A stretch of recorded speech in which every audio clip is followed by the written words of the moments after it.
Hello everyone, welcome back to my kitchen. Happy Sunday. সবাই কেমন আছো? Sunday special. সবাই ভালো ভালো রান্না করো, খাওয়া দাওয়া করো, ভালো থাকো। আশা করি ভালোই আছো, সেটাই থাকা দরকার। এসো, আজকের লাঞ্চে আমি কি বানাবো সেটা তোমাদের সঙ্গে শেয়ার করি। এই যে কড়াইয়ে তেল গরম হচ্ছে, আর এই যে আজকে চিকেন বানাবো। মেয়ে চিকেন খাবো বলেছে। আর এই যে মাছও এসেছে বাজার থেকে। মেয়ের বাবা তো আবার চিকেন খায় না, ওই জন্য আমাকে মাছও কিছু করে দিতে হবে। আর এই যে একটু শাক ভাজাও হয়ে গেছে, শাকবেলাটা বাড়িতে এসেছিলো, দিয়ে গেছে। শুশুনির শাক এটা। আর এই যে টমেটো, পেঁয়াজ, মশলা রেডি হয়ে গেছে। আবার এই যে ভাতও হয়ে গেছে। এই যে আলুটাও একটু কষানো হয়ে গেছে, আলুটা একটু ছোটো করে কেটেছি, কারণ চিকেনটা একটু হালকা করে রান্না করবো তো, তাড়াতাড়ি সিদ্ধ হয়ে যাবে। ওই জন্য চিকেনের আলুটা একটু ছোটোই কেটেছি। ওকে, সঙ্গে থাকো, আমি রান্নাটা কমপ্লিট করি। ওয়েদারটা খুব একটা ভালো নয়, কারণ বৃষ্টি পড়ছে সকাল থেকে, আবার গরমও করছে। ওই জন্য সব কিছু নিয়েই মিলিয়ে মিশিয়ে চলছে। তোমরা কি রান্না করছো আজকে? ওকে, সবাই যে যার মতো করো, আমি অন্তত কমপ্লিট করি। ওকে, চিকেনটা কষানো শুরু করে দিয়েছি। রান্নাটা কমপ্লিট করো। কি বলছ?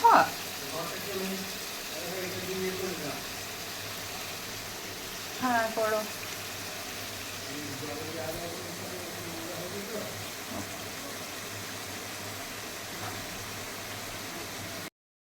দেখো, চিকেনটা কষানো কমপ্লিট হয়েই এসেছে, আর কিছুটা বাকি আছে। রান্নাটা করে নিই। হঠাৎ করে আবার বৃষ্টি চলে এলো, একবার বৃষ্টি হয়ে গেল এক পাশে। তোমাদের এখানে কি বৃষ্টি হচ্ছে জানি না, আমাদের এখানে তো হচ্ছে, মাঝে মাঝে হচ্ছে। কাপড় জামাগুলো মিলছি আর তুলছি। রান্না করতে করতে এই কি আর ভালো লাগে বলো? কোন দিকে যাবো? ভিডিও বানাবো না কাপড় জামা তুলবো, না এখন রান্না করবো? কোন দিকে যাবো ভেবে পাচ্ছি না। ও, টেনশনের আর শেষ নেই গো। তোমরাও কি সেটাই করো? তা তো করতেই হবে, না হলে কে করবে? এখন প্রত্যেকটা বাড়িতে একটা করে লোক, কিছু করার নেই। ওই জন্য একান্নবর্তী পরিবারই ভালো, এক একজন এক একটা কাজ করবে। আমাদের মায়েরটাই সব থেকে ভালো ছিল, মায়ের যুগে কত ভালো ছিল বলো তো। আর আমাদের আর ভালো নেই যে। আমাদের বাড়িতেই ছিল প্রচুর লোক, কিন্তু এখন সবাই নিজের নিজের হয়ে গেছে। এখানে খুব ঝামেলা। ও, চিকেন পুরোপুরি কমপ্লিট হয়ে গেছে কষানো। এবার একটু ঝোল বানাতে হবে। মেয়ে আবার খাবে নাকি কষানো তাও জানি না, তাহলে একটু রাখতে হবে। ওকে, তোমাদের কার কার চিকেন কষা খেতে ভালো লাগে একটু জানিও। ওকে, আমার ভালো লাগবে শুনলে। আর ভিডিওটা একটু দেখো, না দেখেই কমেন্ট করে চলে যাও, রাগ হয় খুব। ওকে,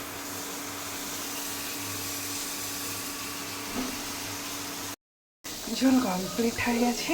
এবার শুধু খাওয়ার পালা, খেলেই হবে। এই মেয়ের জন্য একটু কষা চিকেনও রেখেছি, ঝোলও হয়ে গেছে। ওকে, এবার মাছগুলোকে ভেজে নিলে হয়ে যাবে। মাছ ভাজাটা হয়ে গেলেই কমপ্লিট হয়ে যাবে। এখন মাছ ভাজা হচ্ছে। রান্না করা কি চারটিখানি কথা? বাপরে, একটার পর একটা। মাছ ভাজা কার কার খেতে ভালো লাগে জানিও। সবারই ভালো লাগে। হ্যাঁ, তবে আবার ভুলও বলছি, সবার কেন ভালো লাগবে? যে মাছ খেতে ভালোবাসে না তার ভালো লাগবে না। আমার তো বেশ ভালো লাগে। মাছ ভাজা দেখতেও ভালো লাগে আমার, খাওয়ার থেকে, তাই না?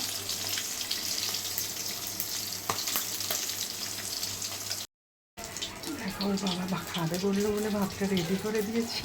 এই যে ভাত, একটু লেবু, একটু শাক ভাজা, আর একটু মাছ ভাজা, আর একটু আলুর তরকারি করে দিয়েছি, কারণ ও তো চিকেন খাবে না। ওই জন্য আর একটু চাটনি।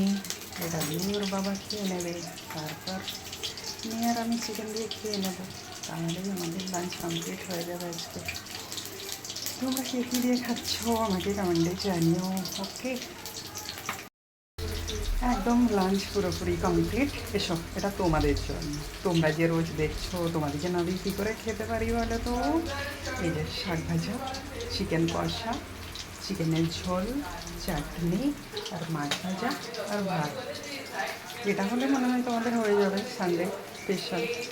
সানডে তো সবাই একটু খাওয়া দাওয়া ভালোই করতে চায়, তাই একটু খেটে খুটে রান্না করলাম।